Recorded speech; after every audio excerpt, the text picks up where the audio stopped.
Hello student, welcome to Bosan chemistry classes. तो आज हम लोग बात करने वाले हैं, अगर आप नीट और जेई का प्रिपरेशन करने वाले हैं या फिर आप जेई और नीट का प्रिपरेशन कर रहे हैं, ठीक है, और आपको लग रहा है कि हमें कुछ और भी ट्राई करना चाहिए साथ में, या फिर आप इनका प्रिपरेशन नहीं कर रहे हैं और आप क्लास 11th और 12th में आप एक बेहतरीन स्टूडेंट रहें और आपको कम पैसे में एक अच्छे कोर्स को करना है, ठीक है, यानी आपके पास टाइम है और आप एक अच्छा कोर्स कर सकते हैं और उसमें कम पैसा लगे, तो इसके लिए आप बहुत ही बेहतरीन मैं आपको कोर्स का नाम बताऊंगा, ठीक है, और उसके बारे में हम लोग डिटेल में बात करेंगे, जो कि मुझे लगता है कि आपको एक बार अच्छे से सुनना चाहिए, ठीक है, और फिर आपको एक डिसाइड करना चाहिए कि हम भी ये काम कर सकते हैं, हम भी इस क्षेत्र में जा सकते हैं, ठीक है, यानी बहुत ही अच्छा है।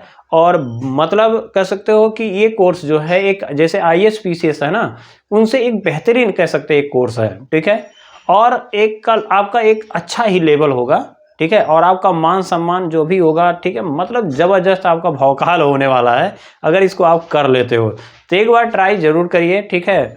देखते हैं क्या है इसमें, ठीक है। तो इसमें ये ध्यान में रखेंगे, ये जो वीडियो है वो केवल उन्हीं स्टूडेंट के लिए है जो आपका फिजिक्स केमिस्ट्री मैथ या physics chemistry bio class 12th में पढ़े हुए हैं, ठीक है, तो उन्हीं के लिए ये वीडियो है। तो वो वीडियो इसको देखेंगे, कंप्लीट वीडियो देखेंगे और आपको समझ में आएगा। तैयारी एक ही है, फॉर्म कई हैं, ठीक है, तो जैसे आप नीट की तैयारी कर रहे हो, ठीक है, उसी सिलेबस में आप इसकी भी तैयारी कर सकते हो, ठीक है, इन दोनों फॉर्म की तैयारी कर सकते हो, या जेई का प्रिपरेशन कर रहे हो तो आप वही कर सकते हो, यानी जेई के सिलेबस का ही ये आपका टोटल इसमें भी आएगा, ठीक है। उसके बाद अगर बात करें 11th-12th में आप अच्छे से पढ़े हो तो 11th-12th का ही पोर्शन ज़्यादा आता है, ठीक है, तो कोशिश करिए एक बार इसे देखने की, ठीक है। तो चलिए स्टार्ट करते हैं। देखिए, मैं आज इसमें दो एग्जाम के बारे में बात करूंगा। एक है आपका आईसर एप्टीट्यूड टेस्ट, जिसको बोलते हैं IAT, ये क्या होता है इसके बारे में हम लोग डिटेल में बात करेंगे। और फिर उसके बाद जो है आपका NEST यानी नेस्ट यानी नेशनल एंट्रेंस स्क्रीनिंग टेस्ट क्या होता है, इसमें हम क्या बन सकते हैं, इसके बारे में हम लोग डिटेल में बात करेंगे। इसका फॉर्म कब आएगा, कितने फीस लगने वाले हैं, कितने समय लगने वाले हैं, ठीक है, इसके क्या स्कोप होंगे, क्या हम आगे बन सकते हैं, हिंदी मीडियम से हैं या इंग्लिश मीडियम से हैं, देखिए, तो ये सब हम लोग डिटेल में बात करेंगे, ठीक है। तो चलिए हम लोग बात कर लेते हैं पहला जो फॉर्म है उसके बारे में। तो हम लोग बात करते हैं आईसर एप्टीट्यूड टेस्ट यानी IAT। तो मैं आपको बता दूं, चाहे आप हिंदी मीडियम से हैं या आप CBSE बोर्ड या इंग्लिश मीडियम से हैं, कोई फर्क नहीं पड़ता है। फॉर्म आपका हिंदी और इंग्लिश दोनों में भरा जाता है, मतलब फॉर्म तो किसी भी मोड में भरो, कोई दिक्कत नहीं है। एग्जाम जो है आपका हिंदी और इंग्लिश दोनों मोड में होता है, तो आपको टेंशन लेने की कोई ज़रूरत नहीं है, आप फॉर्म आराम से डालिए, ठीक है।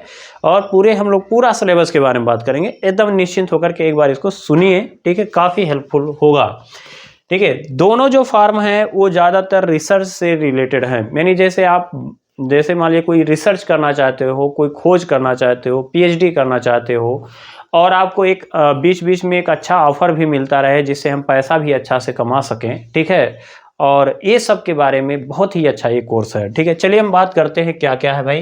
तो आईसर जो है एप्टीट्यूड टेस्ट जो है उसको हम बोलते हैं IAT, शॉर्टकट में क्या बोलते हैं, IAT कहते हैं। ये कौन दे सकते हैं, तो 12th PCM यानी फिजिक्स केमिस्ट्री मैथ, और 12 में अगर आप फिजिक्स केमिस्ट्री बायो पढ़े हैं तो ये आप फॉर्म डाल सकते हैं, ठीक है। अच्छा, कौन कौन से साल वाले डाल सकते हैं, तो अगर आपने बैक लिया हुआ है या कह सकते हैं 2022 में आपने पास आउट किया हुआ है, या 2023 में, या कह सकते हैं 2024 में आप फॉर्म अप्लाई करना चाहते हैं, यानी 2024 का भी एग्जाम दिए हैं तो भी फॉर्म अप्लाई कर सकते हैं, ठीक है। अच्छा, ये तो हो गया भाई कौन कौन अप्लाई कर सकते हैं, ठीक है, यानी 12th PCM यानी फिजिक्स केमिस्ट्री मैथ या बायो होना चाहिए, ठीक है। 2022 वाले अप्लाई करेंगे, 23 और 24, यानी ये 3 साल वाले क्या कर सकते हैं, अप्लाई कर सकते हैं। अगर आप J&K के हैं, यानी कह सकते हैं जम्मू एंड कश्मीर के हैं, तो 2021 वाले भी अप्लाई कर सकते हैं, ठीक है, यानी जिसके लिए J&K के लिए जम्मू एंड कश्मीर वाले जो है 2021 का भी फॉर्म अप्लाई कर सकते हैं, यानी 2021 में अगर आप पढ़े थे तो अप्लाई कर सकते हैं।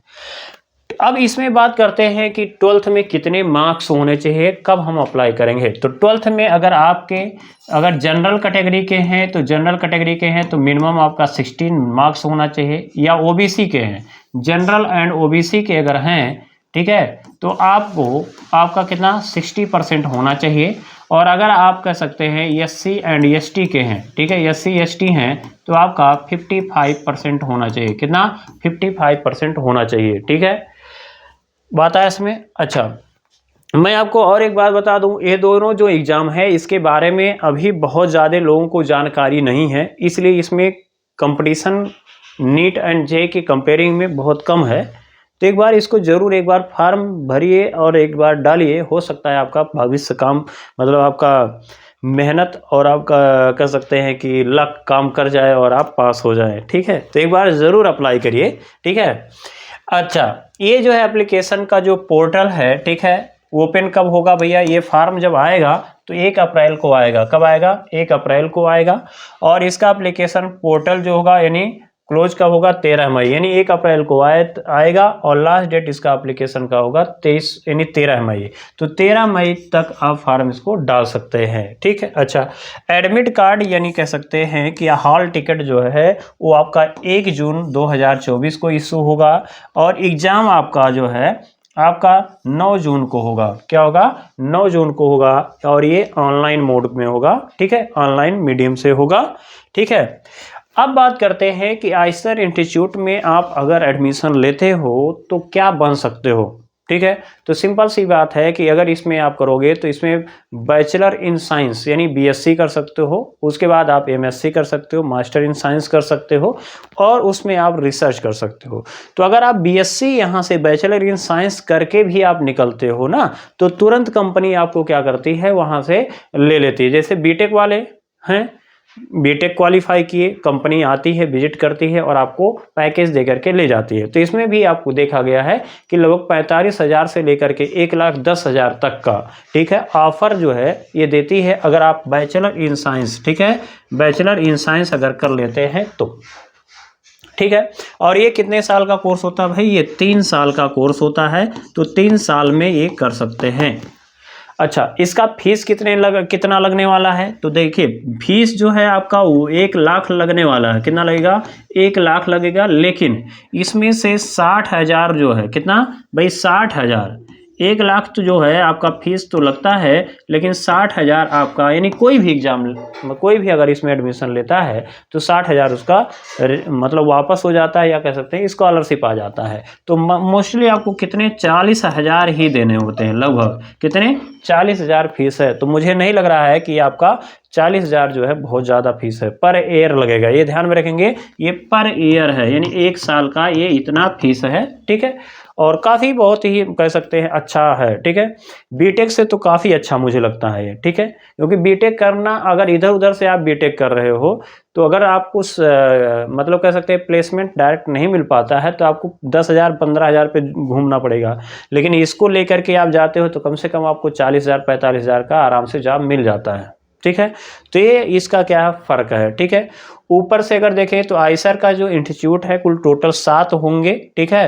तो 7 में आप देख सकते हैं पुणे में है, कोलकाता में है, मोहाली में है, तिरुपति है, भोपाल है, मोहाली है, ठीक है, तिरुवनंतपुरम है, और उसके बाद IISc बेंगलोर भी इसके माध्यम से कुछ बच्चों का सिलेक्शन करता है। तो IISc बेंगलोर जो है, ठीक है, वो एडमिशन आपका लेता है, ठीक है। तो कुल मिलाकर के अगर सीटों की बात करें तो ओवरऑल जो है मान के चलिए, मतलब राउंड अप, किसी में 180 है, किसी में 200, किसी में 300 है, तो लगभग 250 सीट मान करके चलिए एक कॉलेज में होता है या एक इंस्टीट्यूट में लगभग होगा, ठीक है। किसी में 300 भी हुआ, औसत की मैं बात कर रहा हूँ, एवरेज इतना होगा, ठीक। अब बात करते हैं, देखो अगर बीटेक आप यानी IIT JEE कर रहे हो और आपको IIT बेंगलोर हो गया, ठीक है, IIT मुंबई हो गया, IIT आपका कह सकते हैं कानपुर हो गया, ठीक है, तो ये IIT दिल्ली हो गया, तो ये सब जो है IIT में है, ठीक है। एडमिशन अगर आप नहीं मिल पा रहा है, बीटेक आप करना चाहते हो, वहाँ से करना चाहते हो, अगर नहीं हो पा रहा है, NIT में एडमिशन नहीं हो पा रहा है, तो आपके लिए NIT से भी अच्छा कह सकते हैं, ये आपके लिए एक अच्छा ऑफर है। तो एक बार ज़रूर इसको ट्राई करिए और उसमें आप रिसर्च क्षेत्र में जाइए और एक साइंटिस्ट आप बन करके निकलेंगे, ठीक है। BSc कर लीजिए, मान लीजिए 2 साल और लगेगा, MSc कर लेंगे, MSc करने के बाद आप PhD करिए और PhD स्कॉलर हो जाइए। और जब PhD आप करते हो तो आपको JRF के थ्रू लगभग 30 से 31,000 रुपये, आपको 31,000 के आसपास आपको स्कॉलरशिप मिलता है। और उसके बाद जब आप निकलेंगे ना तो एक बढ़िया भयंकर साइंटिस्ट होंगे जो इसरो में, नासा में, है ना, इसरो में काम कर सकते हैं, ठीक है, डीआरडीओ में आप काम कर सकते हो, ठीक है। उसके बाद जो है आप नासा में, अगर आप बहुत अच्छे रहे तो नासा में यानी विदेशों में भी आप जा सकते हो। क्लियर हुआ? तो बहुत ही अच्छा इसका कोर्स है, ठीक है। चलिए, इसके बारे में हमने देख लिया, एग्जाम के बारे में देख लिया। अब बात करते हैं कि भाई इसमें क्वेश्चन जो है वो कैसे आएंगे और हम कितना इसमें कर सकते हैं, ठीक है। तो ध्यान में रखेंगे कि इसका एग्जाम जो होगा वो 9 जून को होगा, ठीक है। अब बात करते हैं यहाँ पर कि एग्जाम कितने मार्क्स का होगा, ठीक है। एग्जाम में जो है फिजिक्स अगर देखेंगे तो ये 15 क्वेश्चन आते हैं, केमिस्ट्री के कुल 15 क्वेश्चन आएंगे, मैथ है और बायो, कुल मिलाकर के आपके 15 क्वेश्चन आएंगे, ठीक है, हर सब्जेक्ट से आएगा। और टोटल क्वेश्चन कितने होंगे भैया? 60 होंगे। टोटल क्वेश्चन कितने होंगे? 60 होंगे, ठीक है। अब ये ध्यान में यहाँ रखने की बात है कि आपको, अगर आप मैथमेटिक्स के स्टूडेंट हैं तो आपको बायो का एग्जाम देना पड़ेगा, अगर बायो के हैं तो आपका मैथमेटिक्स का एग्जाम देना पड़ेगा। अच्छा, अब आपको टेंशन हो गया कि सर मैं जेई का एग्जाम दे रहा हूँ, तैयारी मैं जेई का कर रहा हूँ, तो मैं बायो कैसे कर सकता हूँ? तो देखिए, थोड़ी बहुत बायो पे प्रैक्टिस अगर कर लेते हो तो ठीक है, नहीं तो ऐसे भी दो, क्या दिक्कत है, ठीक है।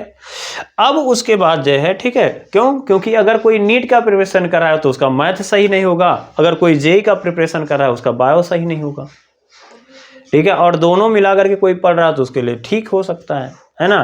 तो ये बात ध्यान में रखिएगा कि आप बिल्कुल मत निगेटिव लेकर के चलिए कि हम बायो के हैं तो मैथ कैसे अटेम्प्ट करेंगे, नहीं, आपको कोई ज़रूरत ही नहीं है। क्योंकि इसका जो है अभी तक देखा गया है तो 160 यानी 160 हाईएस्ट गया है, ठीक है, मेरिट। तो इसमें 160 के आसपास जो है आपका सिलेक्शन ही हो जाएगा, ठीक है।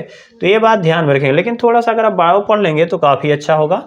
और अगर देखेंगे तो टोटल क्वेश्चन होंगे 60 और एक क्वेश्चन का नंबर जो होता है वो 4 नंबर होता है, तो 60 6 चौक 24 240 नंबर का हो जाएगा। यानी 240 में अगर आप 160 ले आते हैं तो आपका सिलेक्शन हो जाएगा।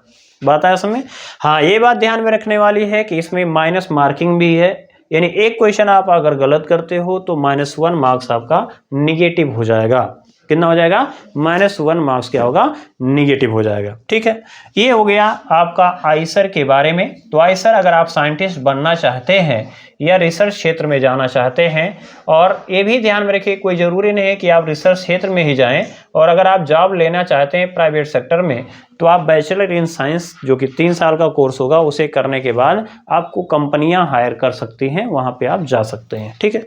चलिए, ये हो गया इसके स्कोप और सबके बारे में, ठीक है, और एलिजिबिलिटी सब कुछ हो गया है। अगर सिलेबस की बात करें तो आपको क्लास 11th और क्लास 12th एनसीईआरटी का जो सिलेबस है वही आपका है, यानी जो इस समय का सिलेबस है उसी के अनुसार एक काम करेगा, ठीक है। चलिए, अब जो 30% हट गया है उसको छोड़ करके भी आपको उसे छोड़ करके ही आप पढ़िएगा, ठीक। चलिए, अगला बात करते हैं। अब कह रहा है यहाँ पर दूसरा जो एग्जाम है वो तो मुझे लगता है कि आईसर से भी बहुत बढ़िया है, ठीक है, आईसर से भी बहुत बढ़िया है। ये है नेस्ट का एग्जाम। क्या है? नेस्ट के बारे में। तो नेस्ट अगर देखा जाए तो नेशनल एंट्रेंस स्क्रीनिंग टेस्ट, तो भैया ये जो नीट है और उसके बाद जो है आपका बीटेक है, यानी कह सकते हैं, ठीक है, नीट है और जेई है, तो इन दोनों का भाई ये बाप है, यानी कह सकते हो ये बहुत ही हायर लेवल का कह सकते हैं एजुकेशन है इसका। यानी आप एक बेहतरीन साइंटिस्ट बन करके जब निकलोगे ना, और आप न्यूक्लियर से रिलेटेड यानी परमाणु से रिलेटेड, एटॉमिक से रिलेटेड आप स्टडी करते हो ना, तो वैसा आपसे महान कोई हो ही नहीं सकता।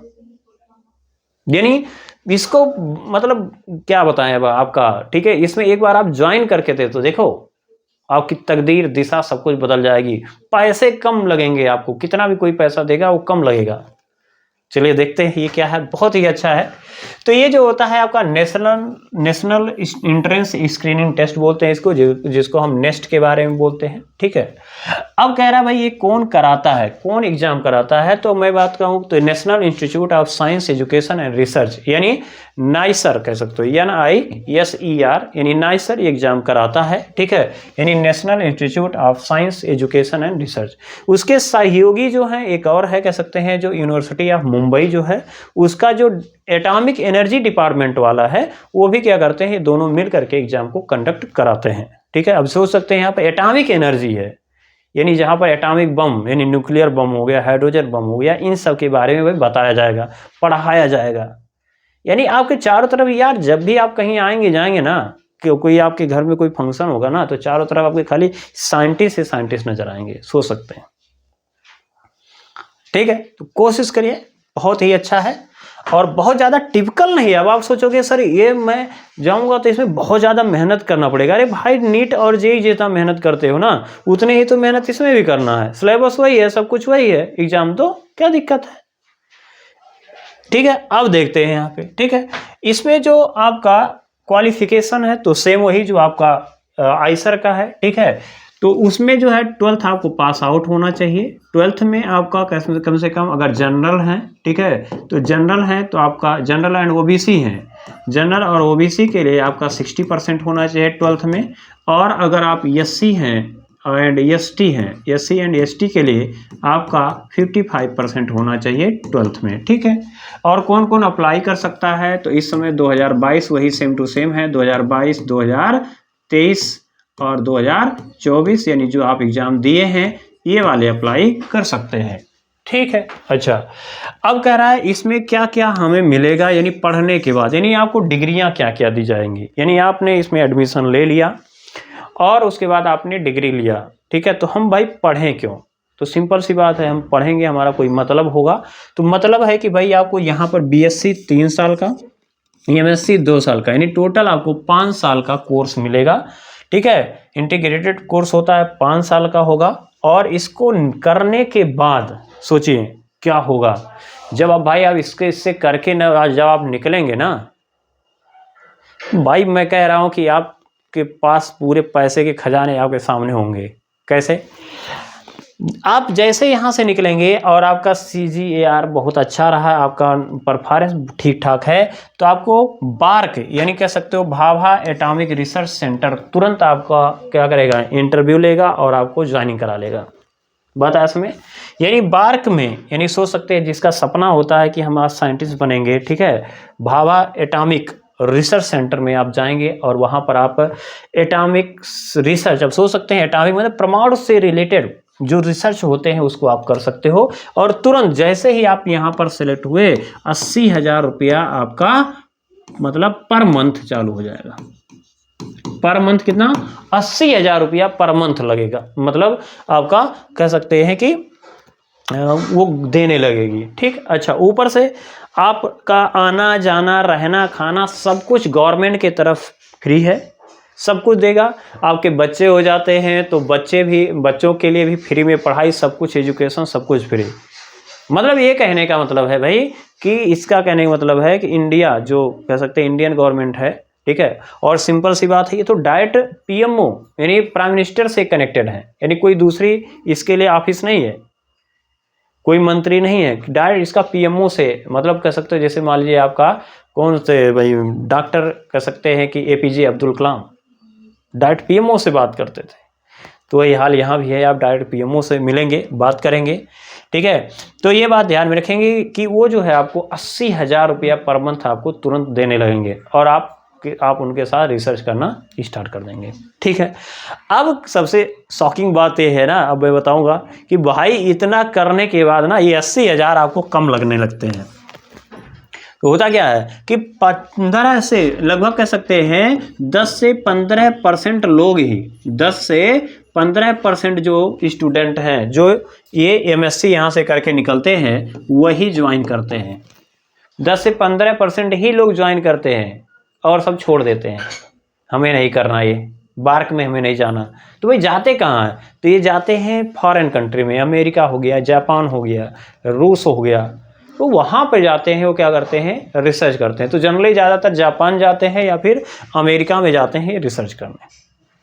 अब वहाँ पर वो रिसर्च करते हैं, वहाँ पर वो PhD करते हैं। अब सोचिए जब यहाँ पर आप MSc कर करके निकलेंगे 5 साल का और बताएंगे कि हमने यहाँ से रिसर्च किया हुआ, नाइसर से हमने किया हुआ, तो भाई आपको मतलब तुरंत वहाँ पर एडमिशन आपको मिल जाएगा और वहाँ पर गवर्नमेंट फ्री ऑफ कास्ट आपको पढ़ाएगी लिखाएगी। ठीक है, और अगर आप वहाँ का जो रिसर्च सेंटर है, ठीक है, वहाँ पे आपको तुरंत नौकरी मिल जाएगी, मतलब अच्छा खासा पैकेज मिलेगा।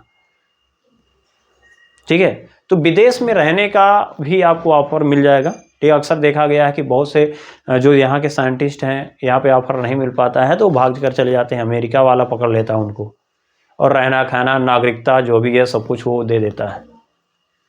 समझ आया? तो आप वहाँ जा सकते हैं और अपनी लाइफ बना सकते हैं। कुछ लोग भाई अपनी मातृभूमि के लिए लड़ना चाहते हैं, हमें यहीं करना है, यहीं रिसर्च करना है, जो भी करना है अपने देश के लिए करना है, तो उसके लिए आपको ऑफर फिर से देता है कि भैया आप या तो बार्क में चले जाओ, और भी बहुत से ऑर्गेनाइजेशन है जहाँ पर न्यूक्लियर से रिलेटेड काम चलता है, वहाँ पर आपको, या एटॉमिक रिसर्च के बारे में काम चलता है, वहाँ पे आपका मतलब सिलेक्शन हो जाएगा, वहाँ पे जॉब लग जाएगा। ठीक, अच्छा, उसके बाद कह रहा कि चलो ठीक है, हमें ये नहीं करना, यानी हम रिसर्च में नहीं गए, ठीक है, हमें और कुछ करना है, तो हम कह सकते हैं इसको छोड़ करके आप पीएचडी कर सकते हो। क्या कर सकते हो भाई? पीएचडी कर सकते हो। तो अगर आप पीएचडी करोगे ना, तो पीएचडी करोगे तो ये भाई 5 साल का कोर्स होता है, लगभग मान के चलिए ऑन एवरेज जो है ये 5 साल लगभग लग जाता है। इसके दौरान जो है, अगर आप देखिए जेआरएफ होता है, जूनियर रिसर्च फेलोशिप के अंतर्गत आपको 31,000 रुपया, कितना, यानी आप रिसर्च भी कर रहे हैं और 31,000 रुपया आपको गवर्नमेंट पर मंथ आपको देता रहेगा, और आप उसके बाद डीआरडीओ में चले जाओ और कहीं चले जाओ। ठीक है, तो बहुत ज़्यादा आपका क्या होगा, यहाँ स्कोप होगा। ठीक है, और आप इसको बहुत अच्छा मतलब कर सकते हो। तो कुछ लोग बार्क में, और ये भी 31,000, और जब यहाँ से पीएचडी करके निकलोगे ना तो आपको करोड़ों के पैकेज आपको मिलेंगे। बात आया समझ? चलिए अब यहाँ पे बात करते हैं कि भाई चलो ठीक है, इतना पैसा अगर मिल रहा है तो फीस कितना होगा? तो मैं आपको बता दूं कि इसका फीस जनरल ओबीसी के मैं बता रहा हूं 18,000 रुपया मात्र है। कितना? 18,000 रुपया खाली मात्र है। अब सोचिए कितना है, 18,000 में ये कोर्स कर सकते हो। बताया समय? और भाई इसके सामने जब आप एक साइंटिस्ट होंगे और बार्क में आप क्या कर रहे हो, रिसर्च कर रहे हो, वहां के आप साइंटिस्ट है ना, तो आप घर पे रहोगे ना तो भाई पुलिस वाले भी सुबह शाम आएंगे आपसे दस्तखत लेने के, यहाँ साहब हैं कि नहीं है, क्योंकि आप वो पूरे मतलब देश के कह सकते हैं एक संपत्ति हो जाते हैं। तो संपत्ति आप देश के हो जाएंगे। ठीक है, और डीएम भी आपसे जब मिलेगा या कोई मिलेगा ना तो उसको भी एक बार खड़ा होना पड़ेगा कि अच्छा ये बार्क से आए हुए हैं, साइंटिस्ट हैं, सोच सकते हैं, मतलब जबरदस्त जलवा है। ठीक है, चलिए आप कर सकते हैं, इसको कोशिश करिए, बहुत टिपिकल नहीं होता है। ठीक है, अब ये ध्यान में रखेंगे कि हमें रिसर्च जो करना होगा 5 साल में वो कौन कौन सा कर सकते हैं। तो बायो पे कर सकते हो, केमिकल साइंस यानी केमिस्ट्री जो है उसमें, मैथमेटिक्स पे कर सकते हो, फिजिकल साइंस मतलब फिजिक्स पे आप कर सकते हो। तो ये 4 सब्जेक्ट होते हैं, फिजिक्स केमिस्ट्री मैथ। ठीक है, physics chemistry math and bio, तो इस पे क्या कर सकते हो, आप रिसर्च कर सकते हो। ठीक है, अच्छा अब यहाँ पे बात करते हैं कि अगला भाई फार्म कब आएगा। ठीक है, तो और इसका सिलेबस क्या होगा। ठीक है, अब देखिए अब ऑनलाइन जो एप्लीकेशन जो है स्टार्ट होगा इसका 20 से। ठीक है, कितने, 20 मार्च से होगा। ठीक है, और उसके बाद ऑनलाइन एप्लीकेशन जो होगा वो क्लोज कब होगा, है ना, एक क्लोज हो जाएगा, ये ध्यान में रखेंगे, क्लोज का डेट है। ठीक है, यानी क्लोज हो जाएगा, और ये स्टार्ट वाला है। ठीक है, स्टार्ट कब होगा, एप्लीकेशन कब भर सकते हो, तो 20 से आपका आ जाएगा, और उसके बाद जो है ये क्लोज कब हो जाएगा, 31/5 को हो जाएगा। ठीक है, 31 मई को कह सकते हैं इसका हो जाएगा क्लोज, यानी इसके बीच में आप फॉर्म डाल सकते हो। उसके बाद डेट ऑफ एग्जामिनेशन, यानी एग्जाम कब होगा, तो एग्जाम आपका 30 जून को होगा। क्या होगा, 30 जून को होगा। ठीक है, अच्छा इसका और उसका दोनों का एग्जाम देख लीजिए। ठीक है, इसका एग्जाम कब हो रहा है, 1 जून को हो रहा है। ठीक है, इसका एग्जाम कब हो रहा है, 30 जून को हो रहा है। ठीक है, इसका फॉर्म कब अप्लाई हो रहा है, आईसर का, तो 1 अप्रैल से स्टार्ट हो रहा है। ठीक है, और इसका जो है आपका 20 मार्च से ही आपका अप्लाई होना चालू हो जाएगा। ठीक है, तो इसको आप जा करके फॉर्म को डाल सकते हैं, और इसका रिजल्ट कब आएगा, 10 जुलाई को आएगा, और इसका जो रिजल्ट आएगा वो आपका रिजल्ट के बारे में यहाँ तो नहीं लिखा मैंने। ठीक है, रिजल्ट आएगा, वो उसी कुछ दिन में ही आ जाएगा, ठीक है। और उसके बाद अगर देखा जाए, ठीक है, तो अगर हम बात करते हैं सिलेबस का लगभग दोनों का सेम है, ठीक है, यानी 11 और 12 का आपको एनसीईआरटी पढ़ना होगा। जो न्यू एनसीईआरटी है उसी का सिलेबस है और उसी के अकॉर्डिंग आप पढ़ेंगे, ठीक है। ये है इसकी तैयारी, और इसमें भी ये इसका दोनों का भी बात वही है। आइसर में एक चीज़ और है कि आइसर में आपको वही कॉम्बिनेशन वाली बात है कि अगर आप मैथ के हैं तो आप बायो का भी एग्जाम दे सकते हैं, और बायो के हैं तो आप मैथ का भी एग्जाम दे सकते हैं, ठीक है। अच्छा, इसमें अगर देखा जाए कि तो भाई इसमें और क्या है, सिलेबस में कितने क्वेश्चंस आते हैं, क्या क्या आते हैं, उसके बारे में हम लोग बात करते हैं, ठीक है। तो चलिए देखते हैं इसके बारे में, ठीक है। तो यहाँ पर अगर हम देखें तो इसमें जो है फिजिक्स, केमिस्ट्री, मैथ, देखिए फिजिक्स होगा, केमिस्ट्री होगा, मैथ होगा, ठीक है। तो फिजिक्स, केमिस्ट्री और मैथ और बायो भी रहेगा, पेपर एक ही रहेगा। टोटल आपका 50 क्वेश्चन इसमें होगा, ठीक है। 50 नंबर का ये होगा, 50 नंबर का ये होगा, 50 नंबर ये होगा, 50 नंबर का ये है, ठीक है। ये मार्क्स है, ये ध्यान में रखेंगे, 50-50 मार्क्स का होगा। टोटल कितना होगा भैया, 200 मार्क्स का है। कितना होगा, 200 मार्क्स का होगा, ठीक है। अच्छा, अब कहोगे कि 200 में हमें अटेम्प्ट कितना करना होगा, तो 150 मार्क्स का क्या करना होगा, अटेम्प्ट करना होगा, ठीक है। कितने मार्क्स का, 150 मार्क्स का। अब इसमें क्या लोचा है, देखिए अगर आप मैथमेटिक्स से पढ़े हुए हैं या जेई की तैयारी कर रहे हैं तो इसका मतलब फिजिक्स, केमिस्ट्री, मैथ दोगे, उसमें 50 नंबर का फिजिक्स होगा, 50 केमिस्ट्री होगा, 50 मैथ होगा, ठीक। तो ये हो गया 150।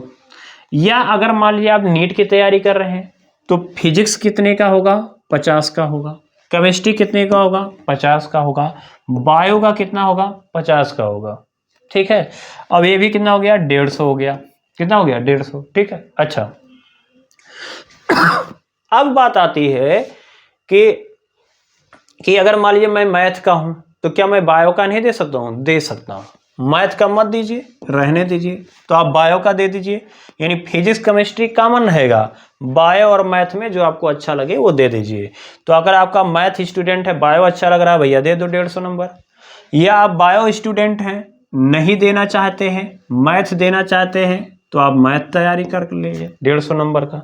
मतलब कुल मिला करके हैं कि फिजिक्स, केमिस्ट्री क्या है, सेम है, आएगा, और मैथ और बायो में आप जो भी आपको अच्छा लगेगा उसका आप एग्जाम दे सकते हो, ठीक। अच्छा, इसमें अगर देखा जाए तो इसमें क्वेश्चन का लेवल कैसा होगा, ठीक है। तो मैंने आपको बता दिया कि एनसीईआरटी आपको भाई पढ़ना है, उसी के लेवल का आएगा, ठीक। अब इसमें या नीट और जेईई आप कर ही रहे हो तो उसके अकॉर्डिंग आएगा, उसी के लेवल का, ठीक है। इसमें क्वेश्चन जो होंगे टोटल 17 क्वेश्चन होते हैं। क्वेश्चन कितने होंगे, 17। ये भी होगा आपका 17 है और ये भी होगा 17, यानी सबके 17 होंगे, ठीक है। तो ये तो कंपलसरी है, ठीक है, ये करना ही है। इसमें से आप दोनों में से कोई एक करोगे। अच्छा, कह रहा है इसमें क्वेश्चन जो है वो 2 टाइप का होगा। एक आपका होगा EMCQ, ठीक है, मल्टीपल चॉइस टाइप क्वेश्चन होगा, EMCQs, ठीक है। तो आपका मल्टीपल चॉइस क्वेश्चन होगा, मतलब 4 क्वेश्चंस दिए जाएंगे, एक सही होगा, ठीक है, एक सही होगा, उसका आपको आंसर देना है। तो अगर एक आंसर आप दे देते हैं तो आपका कुल मिला करके जो है आपका 2.5 नंबर मिलेगा। कितने, 2.5 मार्क्स का एक क्वेश्चन मिलेगा। और ये इसमें 17 में से, एक बार और थोड़ी समझिए, 17 में से आपका, ठीक है, 12 क्वेश्चन होंगे। कितने होंगे, 12 क्वेश्चन होंगे जो EMCQ होंगे, मल्टीपल चॉइस क्वेश्चंस होंगे, ठीक है, जिसमें आपका 12 क्वेश्चन जो होगा वो 2.5 मार्क्स का होगा, ठीक है, बात आया समझ। अच्छा, अब कह रहा है कि इसमें से यानी एक सब्जेक्ट में से 5 जो क्वेश्चन होंगे, कितने, 5 जो क्वेश्चन होंगे वो मल्टी सेलेक्टिव टाइप क्वेश्चन होंगे, यानी कह सकते हैं मल्टी ऑप्शन जो होंगे, यानी एक से ज़्यादा ऑप्शन सही होंगे। जैसे मान लीजिए किसी में दे दिया 4 क्वेश्चन, 4 ऑप्शन दे दिया, तो हो सकता है उसका A भी सही हो, B भी सही हो, C भी सही हो, D भी सही हो सकता है A भी सही हो, B भी सही हो, 2 सही हो सकता है तीनों सही हैं। तो ये जो 5 क्वेश्चन है इसमें मल्टी सेलेक्टिव आंसर होंगे, मतलब मल्टीपल ऑप्शन आपको चेक करने पड़ेंगे, ठीक है, उसके अनुसार आपको आंसर देना पड़ेगा। हाँ, एक बात ये है कि इसको आप अगर सॉल्व कर लेते हो तो इसमें आपका निगेटिव मार्किंग नहीं है, यानी इसमें आपका निगेटिव मार्किंग नहीं होगा। लेकिन इसमें अगर आपका 12 क्वेश्चन अटेम्प्ट करते हो और उसमें आपका गलत हो जाता है तो आपका 2.5 मार्क्स मिलेगा, और अगर आपका गलत हो गया तो -1 मार्क्स क्या होगा, कम हो जाएगा। ठीक है, निगेटिव मार्किंग होगी -1 की। तो 12 12 12 यानी 12 3 36। ठीक है, तो 36 क्वेश्चन आपको ऐसे मिलेंगे। ठीक है, 36 क्वेश्चन आपके ऐसे मिलेंगे जो आपके 2.5 नंबर के होंगे, और इसमें जो है माइनस मार्किंग कितने का होगा, -1 का होगा। और 5 को यानी कह सकते हैं यहाँ पर 3 हैं। ठीक है, 3 सब्जेक्ट दोगे तो 5 गुणे कितना हो जाएगा, 3 यानी 15। तो कह सकते हैं 15 क्वेश्चन ऐसे होंगे जिसमें आपके मल्टीपल चॉइस क्वेश्चंस होंगे, यानी हम कह सकते हैं कि 4 से ज़्यादा ऑप्शन होंगे, सिलेक्टिव टाइप क्वेश्चन है, और इसमें निगेटिव मार्किंग भाई कुछ भी नहीं है। तो आप इनको 15 को तो जरूर अटेम्प्ट करिएगा, इसमें से आप सोच समझ के करिएंगे। ठीक है, तो आपका सिलेक्शन आराम से हो जाएगा। ठीक है, तो यही आपका क्या था, इसके बारे में था। ठीक है, ये बात जरूर ध्यान में रखिएगा। ठीक है, तो अगर आप रिसर्च में जाना चाहते हैं तो ये दोनों कोर्स को आप ज़रूर करिए। आपका काफ़ी कह सकते हैं कि अगर सिलेक्शन हो गया तो लाइफ आपका बहुत तगड़ा बनने वाला है। या जैसे मान लीजिए आप CUET का एग्ज़ाम देना चाहते हैं, BSc की अगर मान लीजिए 3 साल की BSc कर रहे हो ना, तो 3 साल की BSc या ग्रेजुएशन आप करोगे, टाइम आपका 3 साल जाएगा, और आपका बीच में मन नहीं लग रहा है तो आपका भाई 3 साल बर्बाद हो जाएगा। ठीक है, तो CUET अगर आप सोच रहे हो देने के लिए तो मुझे लगता है कि CUET से बेटर तो ये है, क्योंकि CUET में इतना कॉम्प्लिकेशन करके रखे हैं सब लोग। ठीक है, कि आप अगर BHU का फॉर्म डाल रहे हो तो वहाँ पे पता चला है कि फिजिक्स केमिस्ट्री और मैथ आपको से BSc करना है, तो कुछ और ही टाइप का एग्जाम करवा रहे हैं। उसमें जनरल एप्टीट्यूड का टेस्ट है, GK टेस्ट, पता नहीं क्या क्या रख रहे हुए हैं, हिंदी का टेस्ट है। इसी टाइप से आप DU में चले जाओगे तो वहाँ पर कह रहे हैं कि हम सब्जेक्ट का नॉलेज प्लस हिंदी का नॉलेज प्लस इंग्लिश का नॉलेज, पता नहीं कौन कौन से। तो हर सेंट्रल यूनिवर्सिटी की अलग अलग सिलेबस हैं, मतलब बच्चे को एकदम खाली परेशान करके रखा जा रहा है। तो CUET ये ध्यान में रखिएगा, कर रहे हो तो बहुत ही सोच समझ के करिएगा। उससे अच्छा है भाई एक बार इसको भी ट्राई कर लीजिएगा। ठीक है, चलिए, तो इसी तरीके से अगर आपको इसमें भी कोई कन्फ्यूजन होगी, कोई दिक्कत होगी, कुछ समझ में नहीं आया होगा, या आप इसके बारे में क्या देखना चाहते हैं, सिलेबस देखना चाहते हैं, तो इसके साइट पे आप चले जाइएगा, आपको वहाँ से सिलेबस अपलोड हो जाएगा। हालांकि अभी 2024 के लिए सिलेबस आपको दिया नहीं गया है, बस उसमें यही इंडिकेट किया गया है कि आपको NCERT की क्लास 11th और 12th की पढ़नी है। ठीक है, उसी का सिलेबस है। ठीक है, तो तैयारी आप करते रहिए, बेस्ट ऑफ लक, मेहनत करिए, सफलता जरूर मिलेगी। क्योंकि देखिए, अगर आप देखेंगे ना कि आप कोई भी काम करिए, बिना मेहनत के सफलता नहीं मिलेगी, ये पक्का है। तो मेहनत करना सीखिए और आप बेहतर होंगे, कोई दिक्कत इसमें नहीं है, कोई गुंजाइश नहीं। मेहनत करिए, आप सफल होंगे ही होंगे। मेरे तरफ से बेस्ट ऑफ लक और हार्दिक शुभकामनाएं भी हैं, और पढ़ते रहिए, बढ़ते रहिए। चलिए, मिलते हैं नेक्स्ट वीडियो में कुछ और टॉपिक के साथ। हाँ, अगर आप इसको नहीं करना चाहते हैं या कुछ और करना चाहते हैं तो आप कमेंट करिएगा, उसके बारे में मैं अलग से वीडियो बनाऊंगा। चलिए, मिलते हैं कल या किसी और दिन। जय हिंद।